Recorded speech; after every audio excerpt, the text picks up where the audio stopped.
प्रभाग क्रमांक 6 मधून राष्ट्रवादी काँग्रेस पार्टीचे आकाश गोविंदराव लहाने यांना 4264, तर इंडियन नॅशनल काँग्रेसचे आशिष विजय वाकोडे यांना 1100, शिवसेना उद्धव बाळासाहेब ठाकरे गटाचे अजय पिराजी साळवे यांना 3036, शिवसेनेच्या आकाश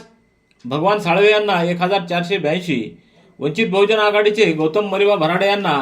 1138 आणि अपक्ष नागेश्वर श्याम खंदारे यांना 92 व नोटाला 91 असं मतदान झाले। या गटातून राष्ट्रवादी काँग्रेस पार्टीचे आकाश गोविंदराव लहाने हे विजयी झाले आहेत। प्रभाग क्रमांक 6 मधून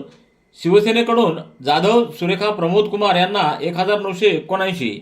शिवसेना उद्धव बाळासाहेब ठाकरे पक्षाकडून परवीन सुलताना एहसानुल हक यांना 3065, नॅशनलिस्ट काँग्रेस पार्टीच्या नाजमा बेगम शेख रहीम यांना 3765, इंडियन नॅशनल काँग्रेसच्या सैयदा सबा परवीन सय्यद सरदार 645, वंचित बहुजन आघाडीच्या सना फातेमा मोहम्मद फसीउद्दीन अन्सारी यांना 1439, अपक्ष मनीषा दीपकराव काळे यांना 72 आणि नोटाला 240 असं मतदान झाले। या प्रभागातून नॅशनलिस्ट काँग्रेस पार्टीच्या नाझिमा बेगम शेख रहीम या विजयी झाल्या आहेत।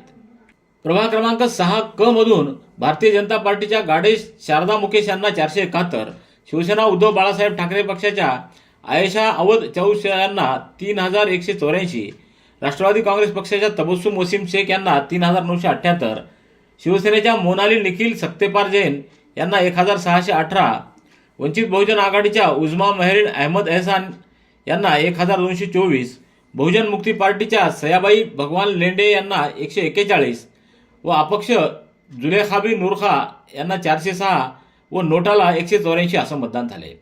या प्रभागातून नॅशनलिस्ट काँग्रेस पार्टीच्या श्रीमती तबस्सुम वसीम शेख या विजयी झाल्या आहेत। प्रभाग क्रमांक 6 मधून राष्ट्रवादी काँग्रेस पार्टीच्या अब्दुल कलीम अब्दुल रहीम यांना 4010, शिवसेनेचे अरुण अर्जुनराव झांबरे यांना 1806, इंडियन नॅशनल काँग्रेसचे वावळे प्रदीप गुलाबराव यांना 2078, शिवसेना उद्धव बाळासाहेब ठाकरे गटाचे सय्यद शाह अनवरुद्दीन शाह बाबा बाजीउद्दीन यांना 3017, डॉक्टर आंबेडकर सेना नॅशनल पार्टी सय्यद रहीम सय्यद ताज यांना 58 व नोटाला 236 असं मतदान झाले। या गटातून नॅशनलिस्ट काँग्रेस पार्टीचे अब्दुल कलीम अब्दुल रहीम हे विजयी झाले आहेत।